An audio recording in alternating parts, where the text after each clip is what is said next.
जय हिंद, वंदे मातरम। दोस्तों, स्वागत है आपका हमारे ऑनलाइन यूट्यूब स्टडी प्लेटफॉर्म कुटुंब एकेडमी पर। आज कुटुंब एकेडमी आपके लिए उत्तराखंड जीके, हिंदी, प्राचीन और आधुनिक इतिहास, भारतीय संविधान, कंप्यूटर और रीजनिंग से संबंधित महत्वपूर्ण प्रश्नों की एक श्रृंखला लेकर आया है, जिसमें हमने 40 एमसीक्यू को सम्मिलित किया है। चलिए शुरू करते हैं आज की वीडियो, जो कि आपके पेपर को क्रैक करने के लिए आपके लिए बहुत ही महत्वपूर्ण रहने वाली है। प्रश्न नंबर 1, सही विकल्प का चयन करें।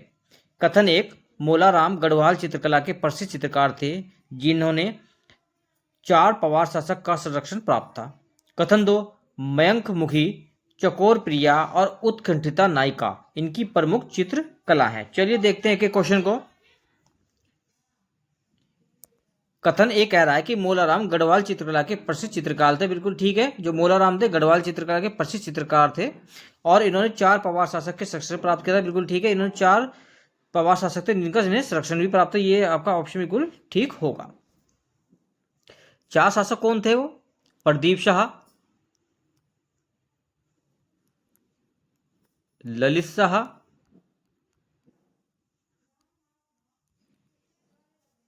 जयकर्त शाह और एक प्रदुमन शाह। ये 4 शासक थे जिन्हें इन्हें संरक्षण प्राप्त था।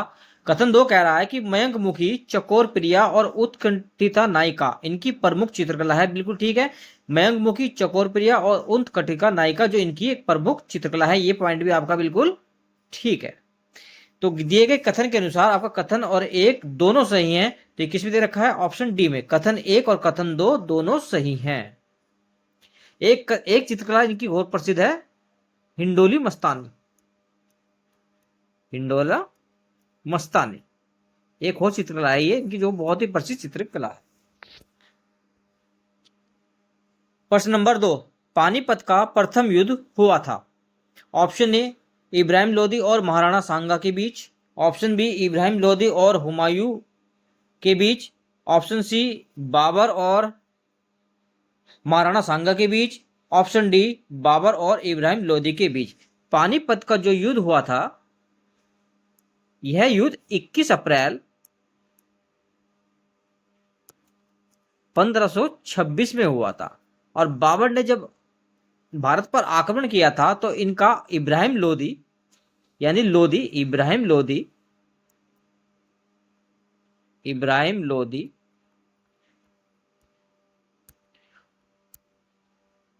और बाबर, इन दोनों के बीच युद्ध हुआ था। किसका? पानीपत का युद्ध। पानीपत का युद्ध इब्राहिम लोदी और बाबर के बीच हुआ था, यानी पहला युद्ध, पानीपत का प्रथम युद्ध। पानीपत के 3 युद्ध हुए हैं, जिनमें से प्रथम युद्ध जो हुआ था बाबर और इब्राहिम लोदी के बीच 21 अप्रैल 1526 में हुआ था। तो आपके दिए गए ऑप्शन के अनुसार आपका राइट आंसर होगा ऑप्शन डी, बाबर और इब्राहिम लोदी। प्रश्न नंबर 3, निम्न का सही मिलान करें। एक तरफ लेखक या लेखिका दे रखी हैं और एक तरफ उनके जन्म वर्ष दे रखे हैं। लेखक में जयशंकर प्रसाद, लेखिका मनु भंडारी, लेखिका फिर महादेवी वर्मा, फिर लेखक मंगलेश डबराल। इधर के जन्म दे रखे हैं वर्ष 1907, वर्ष 1948, वर्ष 1889 और वर्ष 1931। चलिए करते हैं इस प्रश्न को। जयशंकर प्रसाद जो छायावाद के प्रसिद्ध कवि थे, जिन्होंने कामायनी की भी रचना की थी, इनका जो जन्म हुआ था ये वर्ष 1889 में हुआ था, इसलिए आपका ए का 3 होगा। ए का 3। मन्नू भंडारी, मन्नू भंडारी जी का जन्म 1931 में हुआ था। 1931 में, यानी बी का 4। महादेवी वर्मा का जन्म वर्ष 1907 में हुआ था। वर्ष 1907 में हुआ था, जिन्हें इनकी पुस्तक यामा के लिए भी, यामा इनकी बढ़िया पुस्तक है, जिनके लिए इन्हें क्या मिला था? ज्ञानपीठ पुरस्कार भी मिला था। मंगलेश डबराल जी का जन्म वर्ष 1948 में हुआ था। कब हुआ था? वर्ष 1948 में। क्या रह गया है हमारा?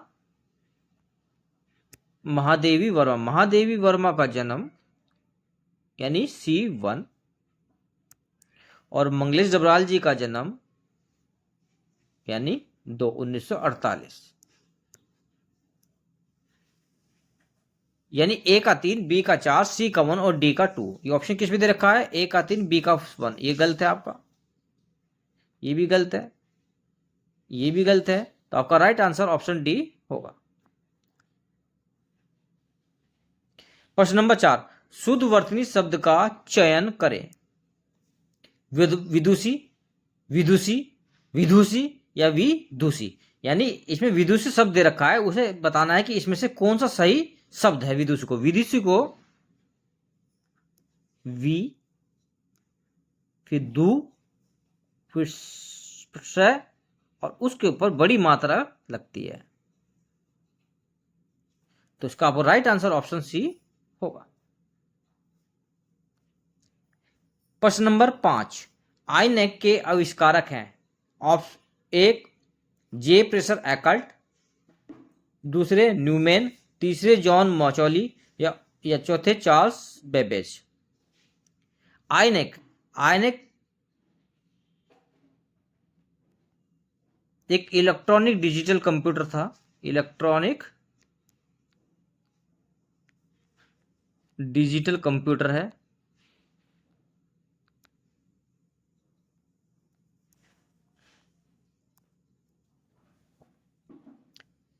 और इसके जो आविष्कारक हैं, एक जेम्स जे प्रेस्पर, और इनके साथ इनके सहयोगी थे जॉन मैचौली, जॉन मॉचौली।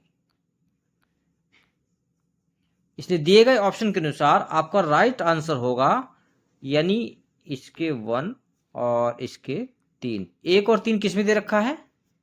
ऑप्शन डी में। तो आपका राइट आंसर ऑप्शन डी होगा। प्रश्न नंबर 6, चंपारण आंदोलन के समय ब्रिटिश प्रधानमंत्री कौन थे? चंपारण आंदोलन 19 अप्रैल 1917 को शुरू हुआ था। किसके नेतृत्व में हुआ था? महात्मा गांधी जी के नेतृत्व में हुआ था।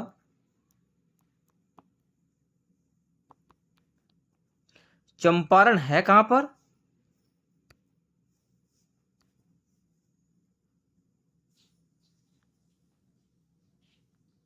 चंपारण बिहार में है। और चंपारण आंदोलन के समय ब्रिटिश गवर्नर कौन थे? मतलब भारतीय ब्रिटिश गवर्नर कौन थे? भारतीय ब्रिटिश गवर्नर चैम्सफोर्ड। कौन थे? चैम्सफोर्ड थे। और ब्रिटिश प्रधानमंत्री कौन थे?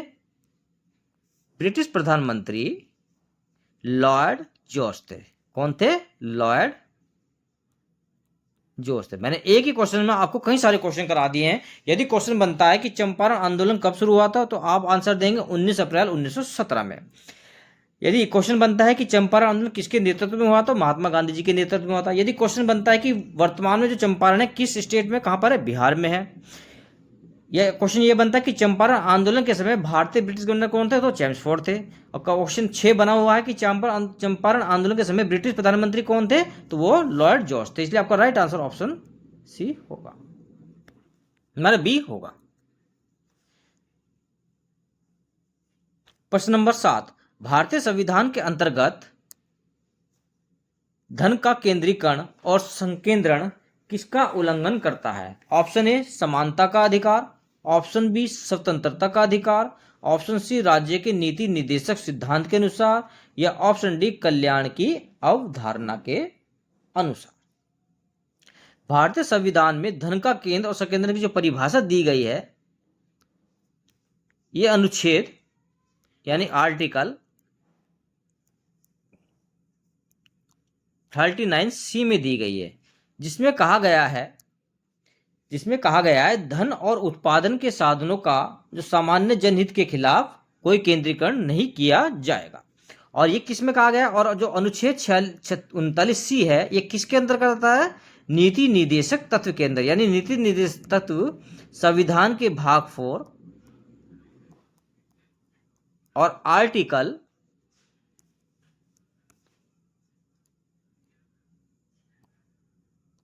36 to 51 यानी इसी के बीच के अंदर का थी 39C अनुच्छेद आता है, और किसमें है, नीति निर्देशक सिद्धांतों के में है।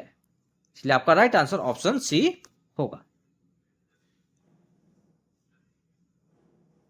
प्रश्न नंबर 8, बूढ़ा केदार के पास स्थित ताल है। ऑप्शन ए वासुकी ताल, ऑप्शन बी आंचरी ताल, ऑप्शन सी दिव्य सरोवर, ऑप्शन डी अछरिया। बूढ़ा केदार ये टिहरी में है,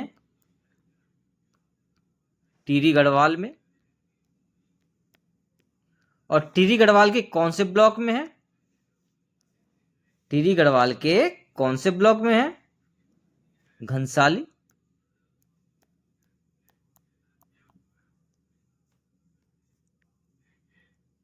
और यदि बात करें कि ये किस नदी के संगम पर है, धर्म गंगा व बाल गंगा, बाल गंगा। और किस ताल के पास है, क्वेश्चन पूछा गया है कि ये किस ताल के पास है, तो टिहरी में ताल है आपका यम ताल भी है, मंसूर ताल भी है, और वहां पर एक अछरिया यानी अप्सरा ताल भी है। तो ये अप्सरा ताल के पास है। किस ताल के पास है, ये अप्सरा ताल के पास है, अप्सरा ताल। यानी अप्सरा क्या कहते हैं, अछरिया भी कहते हैं, अछरिया। इसलिए आपका राइट आंसर ऑप्शन डी होगा। प्रश्न नंबर 9, उत्तर वैदिक काल के संबंध में निम्न कथनों में सही का चुनाव करें। पॉइंट 1, उत्तर वैदिक काल के दौरान गोत्र व्यवस्था प्रचलित हुई। पॉइंट 2, इस काल के दौरान इंद्र मुख्य देवता के रूप में पूजे जाने लगे। पॉइंट 3, इस काल में मूर्ति पूजा का प्रचलन था। पॉइंट 4, उत्तर वैदिक काल में सामवेद यजुर्वेद के साथ साथ ऋग्वेद का भी संकलन हुआ। चलिए देखते हैं एक एक पॉइंट को। पॉइंट ए कह रहा है उत्तर वैदिक काल के दौरान गोत्र व्यवस्था प्रचलित हुई थी। बिल्कुल ठीक है, वैदिक काल में कोई गोत्र व्यवस्था नहीं थी, लेकिन जैसे उत्तर वैदिक काल आया तो गोत्र व्यवस्था भी प्रचलन में आ गई थी। ये पॉइंट आपका बिल्कुल ठीक होगा। इस काल के दौरान इंद्र मुख्य देवता के रूप में पूजे जाते थे। ये पॉइंट आपका गलत होगा, क्योंकि उत्तर वैदिक काल में जो मुख्य देवता थे, ये मैंने आपको पहले भी एक क्वेश्चन में बताया था, कौन थे, प्रजापति।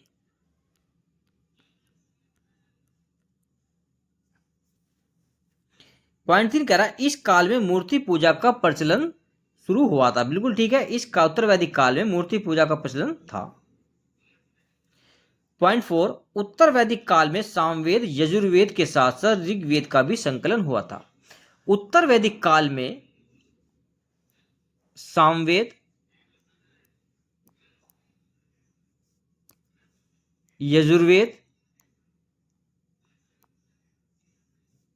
और अथर्ववेद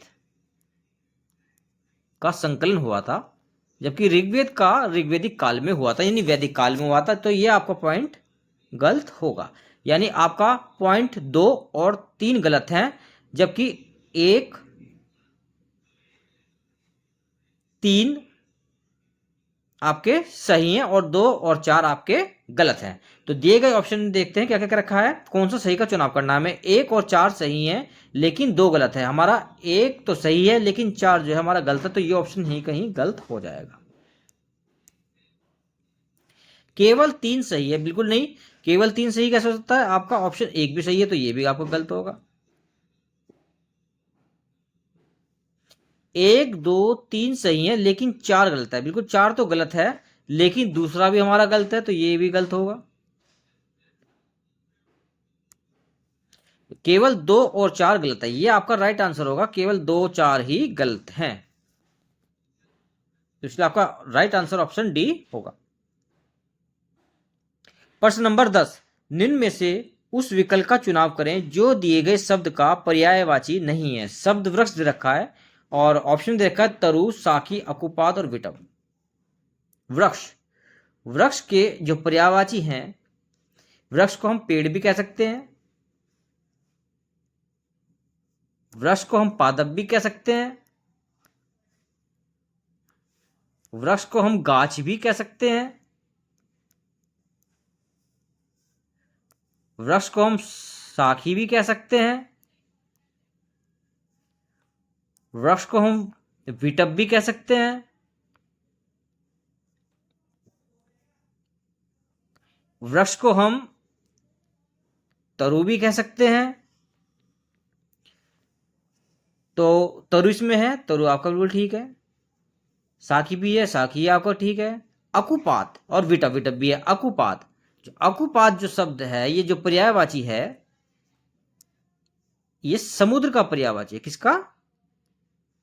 समुद्र का पर्यायवाची है।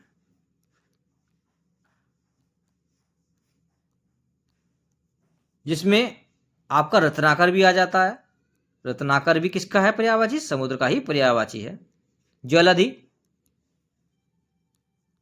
ये भी समुद्र का ही है। तो दिए गए ऑप्शन के अनुसार क्वेश्चन पूछा है कि निम्न में से कौन सा विकल्प सही नहीं है इस पर्यायवाची का, तो ऑप्शन डी आपका, ऑप्शन सी आपका राइट आंसर होगा, अकुपात। प्रश्न नंबर 11, माइक्रोसॉफ्ट वर्ड किस प्रकार का सॉफ्टवेयर है? Option A system software, option B utility software, option C application software, या ऑप्शन डी उपरोक्त में से कोई नहीं। माइक्रोसॉफ्ट वर्ड या माइक्रोसॉफ्ट जो ऑफिस है, ये आपका एक अनुप्रयोग सॉफ्टवेयर है। कैसा? अनुप्रयोग।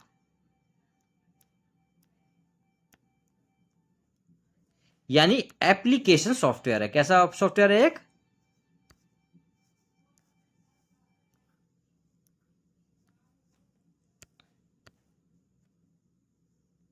एप्लीकेशन सॉफ्टवेयर है।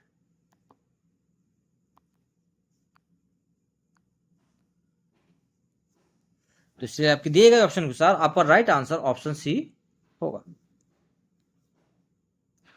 प्रश्न नंबर 12, 1857 ईस्वी की क्रांति के संदर्भ में किसने कहा, ना तो यह प्रथम, ना ही राष्ट्रीय और ना ही स्वतंत्रता संग्राम था? इतिहासकार एसन सेन ने, जॉन लॉरेंस ने, आरसी मजूमदार ने, यह विनायक दामोदर सावरकर के द्वारा कहा। तो 1857 क्रांति को कहा था, ना तो यह प्रथम, ना ही राष्ट्रीय और ना ही स्वतंत्रता संग्राम है, यह आरसी मजूमदार के द्वारा कहा गया था, इसलिए आपका राइट आंसर ऑप्शन सी होगा। प्रश्न नंबर 13, मीर हसन देहलवी किसके दरबार में थे या था? Option A Alauddin Khilji, option B Mohammad bin Tughlaq, option C Jahangir, option D Sher Shah Suri. Mir Hasan Dehlavi, इनका जो वास्तविक नाम था गुलाम हसन था। क्या? गुलाम हसन, ये इनका क्या था? वास्तविक नाम था, वास्तविक नाम था। और ये किसके दरबार में थे? ये अलाउद्दीन खिलजी के दरबार में थे, इसलिए राइट आंसर आपका ऑप्शन ए होगा। और कौन थे ये? एक कवि थे, उर्दू कवि, उर्दू कवि।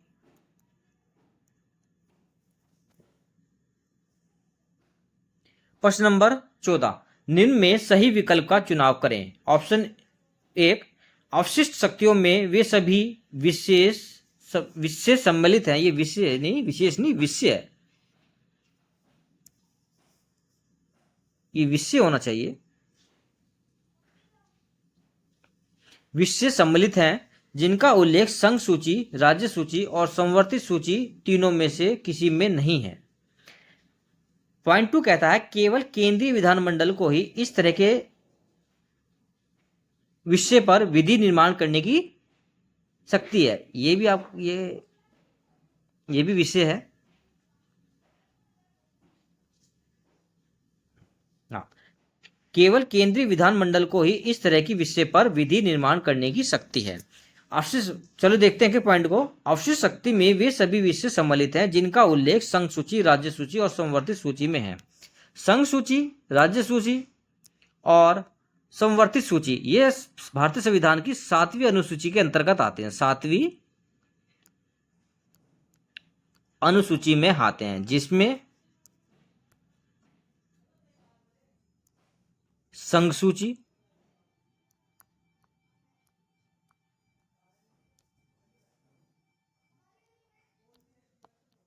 राज्य सूची और संवर्धित सूची शामिल है। संवर्धित सूची शामिल है। और पॉइंट एक कह रहा है कि अवशिष्ट शक्तियां में वे सभी विषय सम्मिलित हैं जिनका उल्लेख संघ सूची, राज्य सूची और संवर्धित सूची में नहीं मिला होता है। बिल्कुल ठीक है। संघ सूची, राज्य सूची और संवर्धित सूची में जो विषय शामिल नहीं है उनको अवशिष्ट विषय कहा जाता है और उनके ऊपर जो कानून बनाने का अधिकार है वह संसद को होता है। तो ये आपका पॉइंट ठीक एक बिल्कुल ठीक होगा। अवशिष्ट शक्तियां उन्हें कहा जाता है। पॉइंट 2, केवल केंद्रीय विधानमंडल को ही इस तरह के विषय पर विधि निर्माण करने की शक्ति। बिल्कुल ठीक है। संसद कहाँ है? केंद्र में है। तो मैंने अभी बताया आपको, अवशिष्ट विषयों पर जो कानून बनाया जाता है वो केंद्र संसद के द्वारा ही बनाया जाता है। ये पॉइंट भी आपका बिल्कुल ठीक होगा। तो दिए गए ऑप्शन के अनुसार आपका 1 और 2 दोनों सही है, तो आपका सी पॉइंट बिल्कुल ठीक होगा। प्रश्न नंबर 15, उत्तराखंड के मुख्य सचिव कौन है वर्तमान में? Option A Om Prakash Singh, option B Utpal Kumar Singh, option C Indra Kumar Pandey, option D Anand Vardhan. Uttarakhand के जो वर्तमान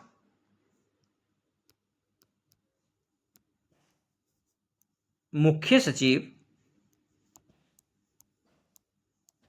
जी हैं, उनका नाम आनंद वर्धन है, जो अप्रैल 2025 में नियुक्त हुए थे। तो इसलिए आपके दिए गए ऑप्शन के अनुसार आपका राइट आंसर ऑप्शन डी होगा। प्रश्न नंबर 16, सिंधु घाटी सभ्यता के किन स्थलों से तांबे का दर्पण प्राप्त हुआ है? Option A Harappa, option B Mohenjodaro, option C Rakhigarhi, option D Dholavira. Sindhu सभ्यता के किन स्थलों से तांबे का दर्पण जो प्राप्त हुआ है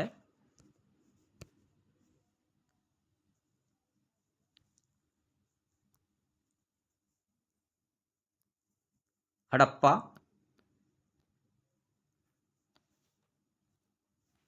मोहनजोदाड़ो,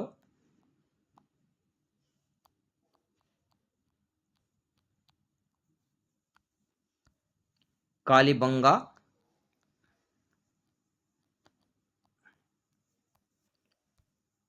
और धोलावीरा से। तो दिए गए ऑप्शन में आपका हड़प्पा भी है, मोहनजोदाड़ो भी है और धोलावीरा भी है। तो आपका ए, बी और डी बिल्कुल राइट आंसर होगा। तो आपका ऑप्शन 3 जो है आपका राइट आंसर होगा। ए और बी और डी। प्रश्न नंबर 17, वह स्टोरेज जो बिजली बंद होने के बाद भी अपने डेटा को संग्रहित करता है कहलाती है? Option A volatile storage, option B non volatile storage, option C sequential storage, option D direct storage. Computer में 2 प्रकार की मेमोरी होती है, एक आपकी वॉलेटाइल और एक होती है आपकी नॉन वॉलेटाइल।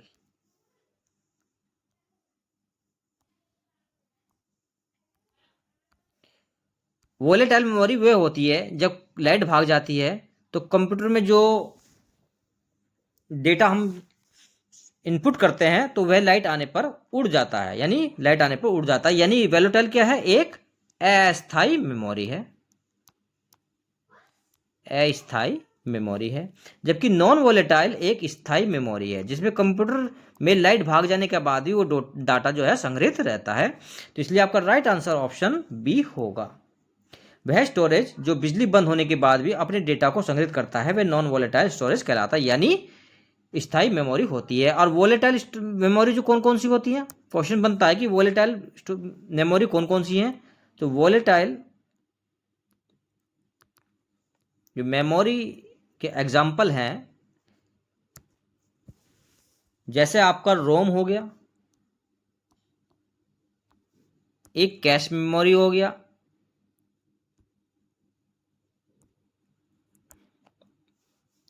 नॉन वोलेटाइल में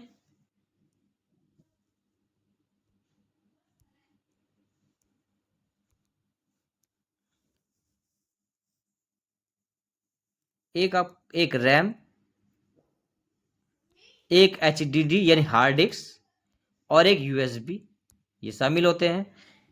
यदि क्वेश्चन बनता है कि रोम कैश मेमोरी कैसी मेमोरी है, तो कैसी मेमोरी है, वोलेटाइल मेमोरी है।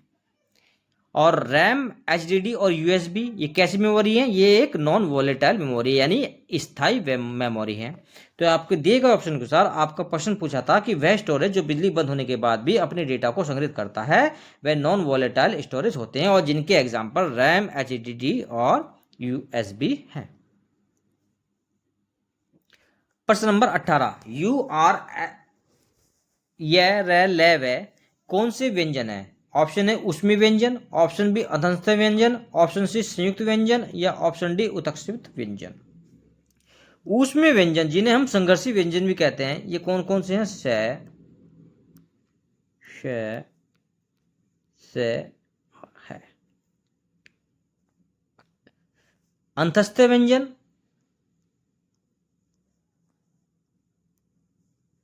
ये, रे, ले और वे।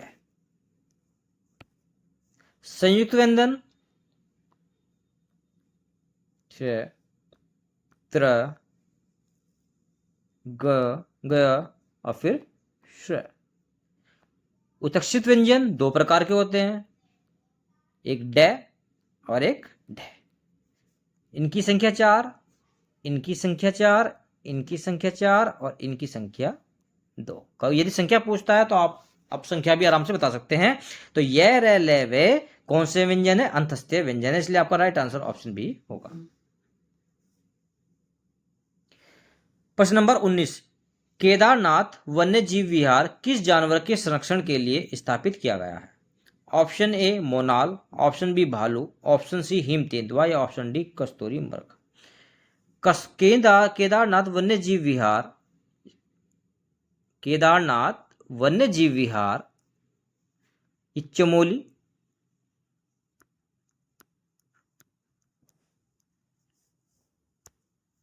और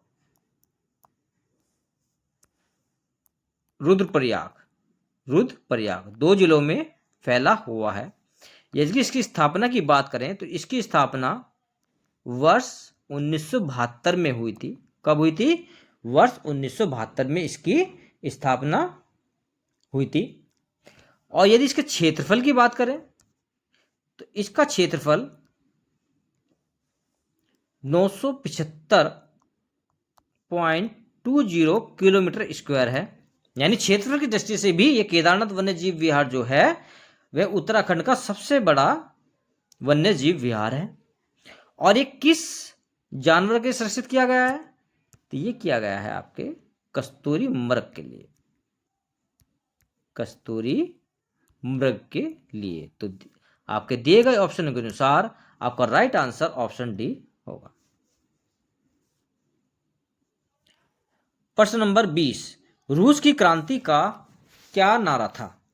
ऑप्शन ए भूमि रोटी सद्भावना, ऑप्शन बी शांति भूमि लोकतंत्र, ऑप्शन सी रोटी शांति आजादी और भूमि, ऑप्शन डी शांति भूमि रोटी और लोकतंत्र। रूस की क्रांति दो भागों में हुई थी, रूस की क्रांति दो भाग में हुई थी। एक मार्च 1917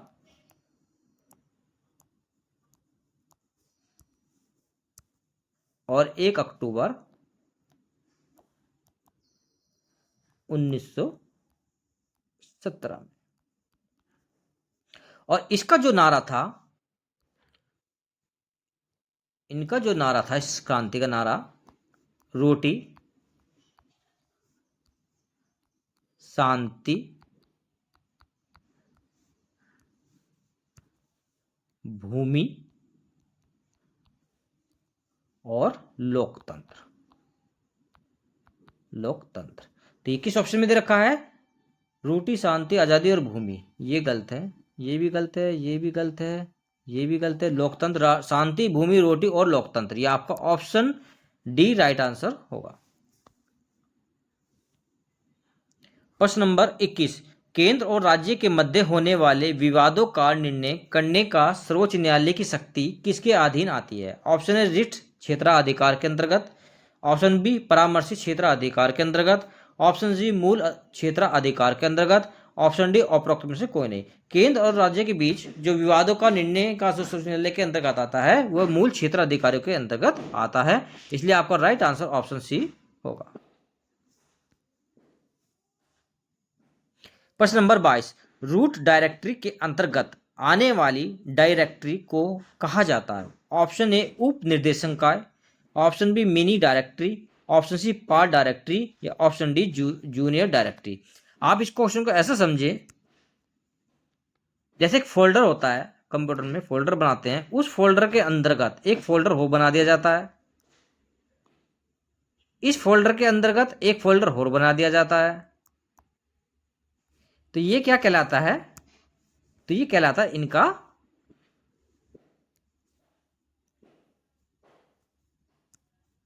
सब फोल्डर। क्या कहलाता है?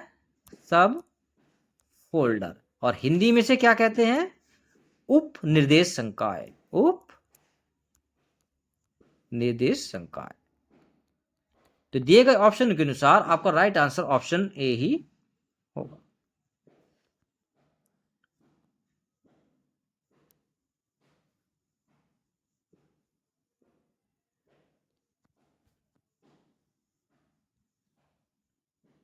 प्रश्न नंबर 23, सांप को देखकर रमेश डर गया में प्रयुक्त कारक है? ऑप्शन ए करण कारक, ऑप्शन बी कर्म कारक, ऑप्शन सी अपादान कारक, ऑप्शन डी संप्रदान कारक। सांप को देखकर रमेश डर गया यानी उसके अंदर डर की भावना आई, यानी वह उसे देखकर पीछे हट गया। तो जब पीछे किसी चीज से किसी का अलगाव होता है तो उसमें कौन सा कारक लगता है? तो उसमें अपादान कारक लगता है, तो इसलिए आपका राइट आंसर ऑप्शन सी होगा। प्रश्न नंबर 24, कौटिल्य द्वारा रचित अर्थशास्त्र में कितने भाग व उपभाग हैं? ऑप्शन ए 12 भाग 125 उपभाग, ऑप्शन बी 15 भाग 125 उपभाग, ऑप्शन सी 12 भाग 180 उपभाग या ऑप्शन डी 15 भाग और 180 उपभाग। कौटिल्य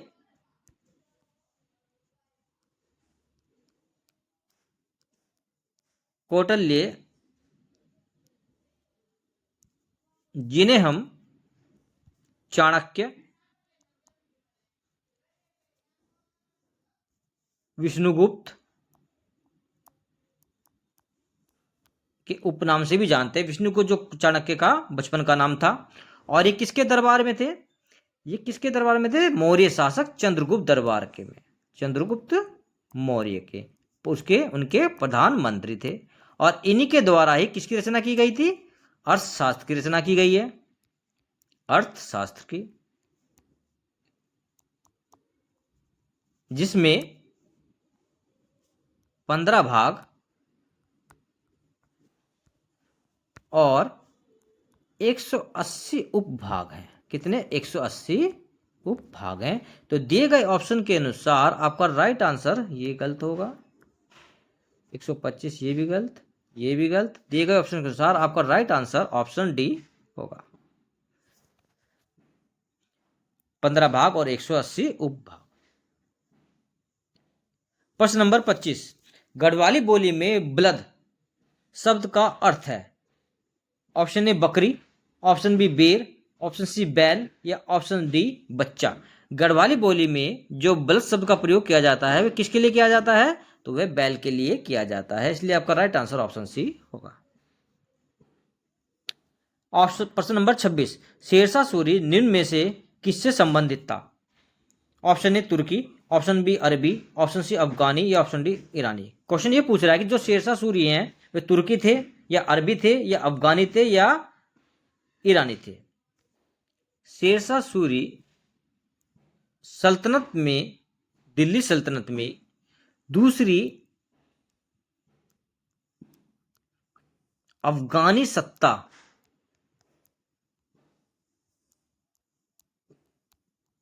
के संस्थापक थे।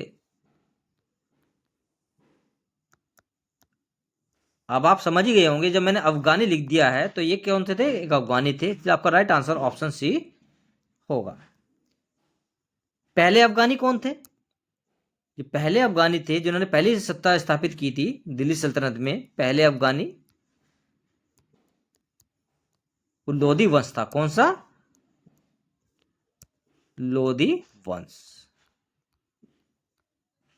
यदि क्वेश्चन बनता है कि दिल्ली सल्तनत में पहली अफगानी सत्ता किसके द्वारा स्थापित की गई थी, तो आप आंसर देंगे लोधी वंश के द्वारा। यदि क्वेश्चन यह बनता है कि दिल्ली सल्तनत के अंतर्गत दूसरी अफगानी सत्ता किसके द्वारा स्थापित की गई थी, तो वह शेरशाह सूरी के द्वारा स्थापित की गई थी। प्रश्न नंबर 27, हिंदी साहित्य में प्रकृति का चितेरा किसे कहा जाता है? Option A Nirala, option B Premchand, option C Sumitranand Pant या ऑप्शन डी जयशंकर प्रसाद। प्रकृति का जो चितेरा है ये सुमित्रानंद पंत जी को कहा जाता है, इसलिए आपका राइट आंसर ऑप्शन सी होगा। प्रश्न नंबर 28, निम्न में से किस वायसराय ने बंगाल का विभाजन किया था? बंगाल का विभाजन, ये इंपॉर्टेंट क्वेश्चन है, बहुत ज्यादा इंपॉर्टेंट क्वेश्चन है और पेपर में आता ही रहता है। जो बंगाल का विभाजन है,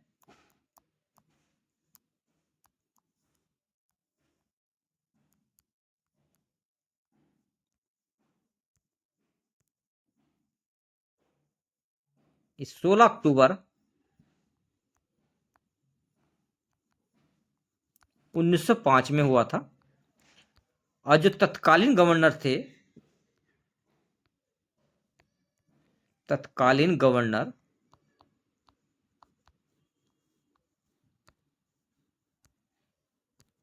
वो थे कर्जन, यानी कर्जन के द्वारा ही बंगाल का विभाजन किया गया था। तो दिए गए ऑप्शन के अनुसार आपका राइट आंसर ऑप्शन बी होगा। बंगाल का विभाजन कर्जन के द्वारा किया गया था। प्रश्न नंबर 29, रीजनिंग का क्वेश्चन है। निम्न में x का मान ज्ञात कीजिए। क्या होगा? 61, 66, 72 या 78? चलिए करते हैं इस क्वेश्चन को। ये जो श्रृंखला दे रखी है सर्किल के अंदर, इसमें जो वैल्यू है वो बढ़ती हुई है, यानी प्लस में है वैल्यू। पहले 5, फिर 8, फिर 13, फिर 22 और फिर 39। यानी इसमें स्क्वायर का तो कोई रूल लगेगा नहीं, क्योंकि अगर स्क्वायर होता तो 25 आता, जब उसमें से कोई माइनस करते 8 तो आ ही नहीं सकता था। तो इसलिए देखते इसमें कौन सा रूल लगता है। 5 अप्लाई करते हैं पहले। 5 मल्टीप्लाई, यदि मैं 2 कर दूं तो क्या आ जाएगा? 10 आ जाएगा। और 10 में से यदि मैं -2 कर देता हूं तो क्या आ जाएगा? 8। अभी तक हमारा 8 बिल्कुल सही है। दूसरे में क्या आ रहा है? 8 आ रहा है। अब 8 में भी यही रूल फॉलो होना चाहिए। चलिए देखते हैं। 8 मल्टीप्लाई 2 कितना आ गया? 16। अब हमें चाहिए 13, यानी 16 में से मैं कितने घटाऊं कि 13 आ जाए? तो -3 कर देता हूं, 13 आ जाएगा। ये बिल्कुल ठीक है, यानी ये पैटर्न चल रहा है 2 और 3 का। ठीक है, आगे फॉलो करते हैं इस पैटर्न को। 13 मल्टीप्लाई 2 कितना आ जाएगा? 26। जब 2 और 3 चल रहा है, इसमें 4 घटाएंगे तो क्या आ जाएगा? 22। अभी भी ये रूल फॉलो कर रहा है, इसका मतलब ये आगे भी फॉलो करेगा। चलिए 22 मल्टीप्लाई 2 कितना आता है? 44। अब 44 में से हम 5 घटाएंगे तो ये आ जाएगा आपका 39। तो ये भी आपका बिल्कुल ठीक होगा। अब 39 मल्टीप्लाई 2 में मल्टीप्लाई करेंगे कितना आ जाएगा? 9 दूनी 18, 2 3 6 और 1 7, यानी 78। और 78 में से जब हम 6 घटाएंगे तो कितना आ जाएगा? 72। तो यहां पर क्या आना चाहिए आपके? 72। तो आपके दिए गए ऑप्शन में कहीं 72 है? हाँ, ऑप्शन सी में है। आपका राइट आंसर ऑप्शन सी होगा। प्रश्न नंबर 30, यह भी रीजनिंग का एक क्वेश्चन है। रिक्त स्थान को भरे। 1, 4, 9, 16, 25, फिर रिक्त स्थान दे रखा है यानी ब्लैंक दे रखा है, और फिर 49 दे रखा है। ऑप्शन दे रखे हैं 34, 35, 36, 37। चलिए करते हैं इस क्वेश्चन को। 1, 4, 9 और 16। चलिए इस पैटर्न को पहले देखते समझते हैं क्या पैटर्न है ये। 1, यदि मैं 1 की स्क्वायर कर दूं तो 1 का स्क्वायर करने पे हमेशा 1 ही प्राप्त होता है। 4, यदि मैं 2 का स्क्वायर कर दूं तो हमें क्या प्राप्त होगा? 4 प्राप्त होगा। 9, यदि मैं 3 का स्क्वायर कर दूं तो ये क्या हमें क्या मिलेगा? 9। 16, यदि मैं 4 का स्क्वायर कर दूं तो हमें क्या मिलेगा? 16। अभी तक ये पैटर्न चल रहा है, चलिए आगे करते देखते हैं इसको। अब रिक्शा यानी यानी यानी यदि यहां पर क्या आएगा? 5। 5 का स्क्वायर कर दूं तो हमें क्या मिलेगा? 20, नहीं, हाँ 25। ये 25 आपका दे रखा है यहां पर, ठीक है। अब रिक्त स्थान में देखें आप, यदि मैं यहां 6 का स्क्वायर कर दूं तो हमें क्या मिलेगा? 36। ये किसका है? 36 का है। तो आपके दिए गए ऑप्शन में कहीं 36 है? हाँ 36 है, ऑप्शन सी में आपका 36 है। इसका राइट आंसर ऑप्शन सी होगा, क्योंकि उसके बाद 6 के बाद 7 आता है, और 7 का स्क्वायर क्या होता है? 49 होता है। तो रूल फॉलो हुआ हमारा स्क्वायर का, और कौन सा? क्रमागत संख्याओं का। प्रश्न नंबर 31, यह भी एक रीजनिंग का क्वेश्चन है। दी गई श्रृंखला को पूरा कीजिए। ए जेड 25, बी वाई 23, सी एक्स 21, और उसके बाद आगे देखना हमें क्या है। ठीक है, चलिए करते हैं। ए बी सी, इसमें ए फिर बी, और बी के बाद फिर आता है हमारा सी। तो इसका मतलब जो पैटर्न है, सी के बाद डी आना चाहिए। अगर इस पैटर्न को रूल हम फॉलो करते हैं,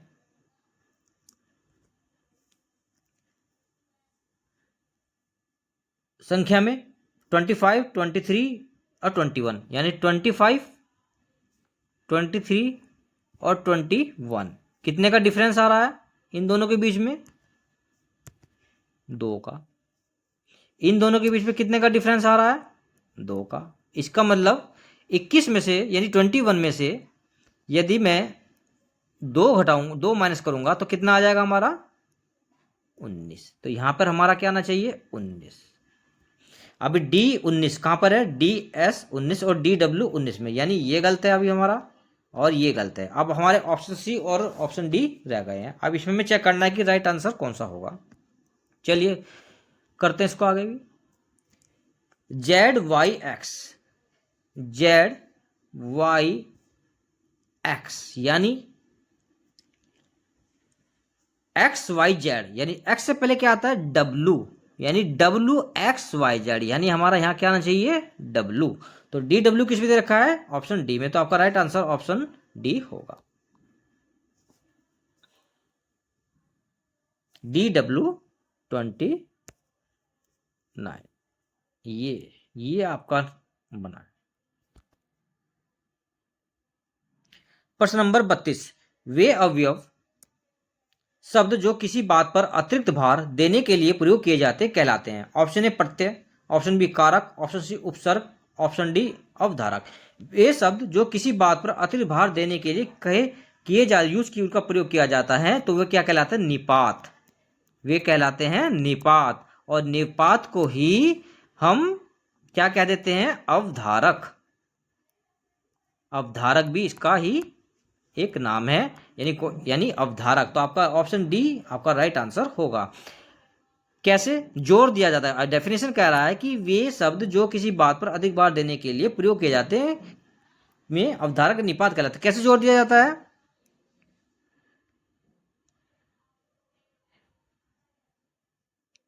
एग्जाम्पल देखो इसका उदाहरण मैं कह देता हूं, यदि आज रात भर तुम यहीं पढ़ोगे, यानी एक आज्ञावाचक भी है और एक जोर दिया गया वाक्य भी है। कैसे? आज रात भर, इसमें क्या प्रयोग हुआ है? भर, यानी इसमें इस वाक्य में एक जोर देकर बात गई है कि आज तुम रात भर यहीं पढ़ोगे, ये मैं कह रही हूं या मैं कह रहा हूं। तो इसलिए आपका राइट आंसर ऑप्शन डी होगा। प्रश्न नंबर 33, कुमाऊनी शब्द आगरी का शाब्दिक अर्थ है। ऑप्शन ए भीतर से लगने वाला लकड़ी का ताला, ऑप्शन बी विशाल पत्थर से निर्मित बड़ा चबूतरा, ऑप्शन सी सिंचित खेतों का छोटा समूह, या ऑप्शन डी जंगल उजाड़ भूमि से खेती योग्य बनाई गई भूमि। कुमाऊनी शब्द आगरी का जो शाब्दिक अर्थ है, इसका आगरी का अर्थ होता है जो जंगल होती है, जो उजाड़ भूमि होती है, जिस वहाँ पे खेती नहीं की जाती, तो उसे खेती योग्य बनाया जाता है, यानी उस भूमि को खेती योग्य बनाया जाता है। तो इसलिए आपके दिए गए ऑप्शन के अनुसार आपका ऑप्शन डी बिल्कुल राइट आंसर होगा। प्रश्न नंबर 34, भारत सरकार अधिनियम 1935 के संदर्भ में निम्न कथनों में सही का चुनाव कीजिए। पॉइंट 1, इस अधिनियम ने प्रांतों में देश शासन को समाप्त कर प्रांतीय सत्ता को शुरुआत की। ये आपका बिल्कुल ठीक है। पॉइंट 1 कि भारतीय सरकार अधिनियम 1935 जब आया था तो इसने क्या करा था? प्रांतों में देश शासन को खत्म कर दिया था, लेकिन केंद्र में देश शासन को चालू रखा था, वहां पर इसने खत्म नहीं किया था। पॉइंट बी कहता है अधिनियम में 15 धाराएं और 12 अनुसूची थी। ये आपका गलत होगा, ये आपका गलत होगा, क्योंकि अधिनियम 1935 में 321 अनुच्छेद थे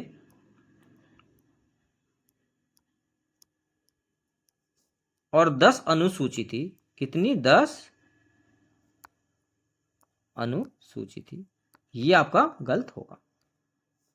आवश्यक शक्तियां गवर्नर जनरल को दी गई थी। बिल्कुल ठीक है। भारत सरकार अधिनियम 1935 में जो शक्तियां थी वो गवर्नर जनरल को दे दी गई थी। ये पॉइंट आपका बिल्कुल ठीक होगा। इसने भारत शासन अधिनियम 1858 द्वारा स्थापित भारत परिषद को समाप्त कर दिया था। ये पॉइंट आपका बिल्कुल ठीक है, क्योंकि जब भारत सरकार अधिनियम 1935 आया था तो इसने 1858 में जो भारत परिषद का जो अधिनियम लागू किया था उसे भी समाप्त कर दिया था। यानी आपका ए, सी और डी सही है, लेकिन बी गलत है। ये कहीं दे रखा है आपका ए और बी, सही का चुनाव करना है। तो ए, बी और सी, बी हमारा गलत है तो ये तो गलत हो ही जाएगा। ये भी गलत हो जाएगा, इसमें बी आ रहा है। ये भी गलत हो जाएगा, इसमें बी आ रहा है। तो आपका राइट आंसर ऑप्शन डी होगा, ए, सी और डी। प्रश्न नंबर 35, निम्न में से किस मुगल वास्तुकला में डबल गुम्बद का सबसे पहला उदाहरण माना जाता है? ऑप्शन ए अकबर का मकबरा, ऑप्शन बी अतमदुल्ला का मकबरा, ऑप्शन सी जामा मस्जिद दिल्ली, या ऑप्शन डी हुमायूं का मकबरा। जो मुगल वास्तुकला में जो डबल गुम्बद बनाई गई है सबसे पहले हुमायूं के मकबरे में बनी हुई है। तो इसका आपका राइट आंसर ऑप्शन डी होगा। अकबर का जो मकबरा है ये बिना छत वाला यानी बिना गुम्बद वाला, यानी इसमें कोई गुम्बद नहीं है।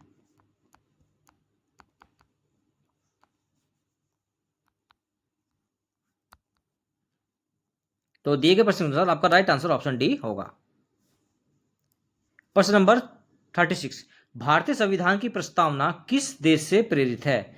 ऑप्शन ए संयुक्त राज्य अमेरिका से, option B Japan, option C France, option D Germany. प्रस्तावना जो हमारी भारत संविधान की जो प्रस्तावना है ये उद्देश्य का है, जो पंडित जवाहरलाल नेहरू के द्वारा भारतीय संविधान सभा में प्रस्तुत की गई थी, इसी का ही वर्तमान नाम है।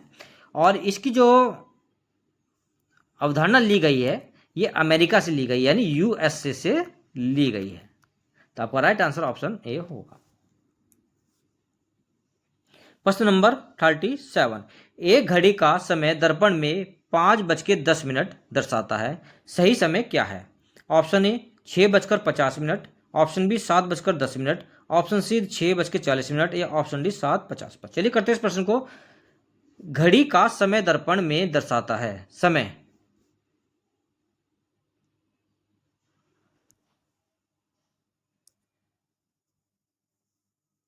यानी यदि हम इसको 11:60 से 5 जो दर्पण प्रतिबिंब का फॉर्मूला होता है उसमें क्या करते हैं, हम हमेशा दिए गए समय को 11:60 से घटाते हैं। तो इसलिए आपका 0, 6 में से गई 5 और 11 में से 5 गई 6, 6:50 उसका राइट आंसर होगा। यदि रेलवे समय में पूछता तो आप जब घटाते 23 60 से घटाते। अगर रेलवे समय पूछता तो 30 60 से घटाते, तो 30 60 से घटा के कैसे मिलेगा हमें, वो भी घटा के देख लेते हैं। 0, 6 में से गई 5, 13 में से 5 गई 8 और 2 में से गई 1, यानी 18, यानी 18 10 50, 18 में 50, यानी 21 हुआ, रेलवे टाइम हुआ।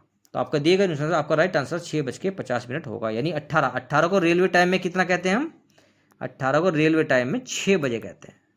अब 50 मिनट इसके आगे हैं। यदि रेलवे टाइम में पूछता तो आप 23:06 पर इसे घटाते, यानी 24 घंटे से। प्रश्न नंबर 38, खटपट शब्द कैसा है? ऑप्शन ए तत्सम, ऑप्शन बी तद्भव, ऑप्शन सी विदेशज, ऑप्शन डी देशज। खटपट शब्द वे शब्द जिनकी उत्पत्ति के बारे में पता ही नहीं होता कि वे शब्द आए कहां से हैं, तो वे शब्द कौन से कहलाते हैं, देशज कहलाते हैं। तो इसलिए आपके दिए गए ऑप्शन के अनुसार आपका राइट आंसर ऑप्शन डी होगा।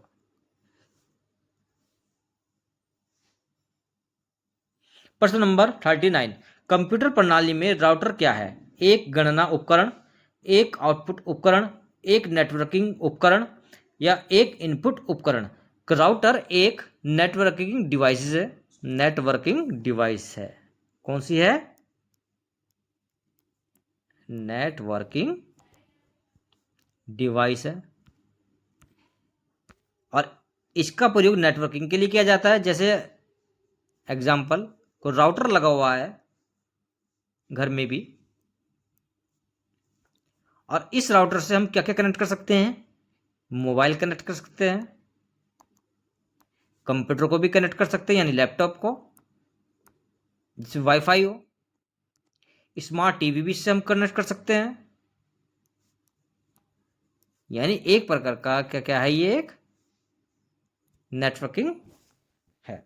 तो आपका राइट आंसर होगा एक नेटवर्किंग डिवाइसेस, यानी एक नेटवर्क राउटर क्या है, एक नेटवर्किंग उपकरण है। राइट आंसर आपका ऑप्शन सी होगा। प्रश्न नंबर 40, हर्षवर्धन की पैतृक राजधानी थी? Option A Prayagraj, option B Kannauj, option C Thaneshwar, option D Indraprastha. Harshvardhan जो थे आपके वर्धन वंश से थे। किससे? वर्धन वंश से थे, जिसकी स्थापना किसके द्वारा, किसके संस्थापक कौन थे? पुष्यभूति। कौन थे?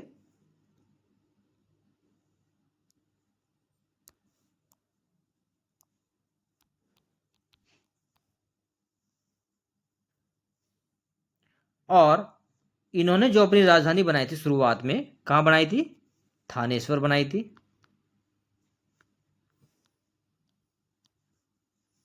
थानेश्वर बनाई थी, जिसे हर्षवर्धन ने बाद में कहां स्थानांतरित किया था?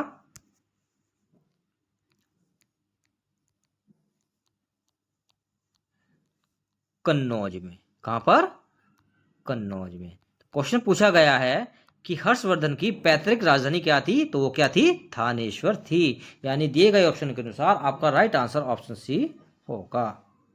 ये थे हमारे आज के 40 टॉप 20 MCQ, जो कि आपके पेपर में आने के लिए पूरे के पूरे संभावित रहेंगे। इस 40 क्वेश्चन में हमने आपको लगभग 60 क्वेश्चन करा दिए हैं, जिसमें हमने आपको अच्छी तरह से समझाया भी गया है। हमारे चैनल को सब्सक्राइब करें, लाइक करें, ताकि हमारे आने वाली जो वीडियो है आपको सही समय पर मिलती रहें। अपने एग्जाम को क्रैक करने के लिए हमारे से ज़्यादा जुड़ें। जब तक जय हिंद, जय भारत, जय उत्तराखंड। धन्यवाद।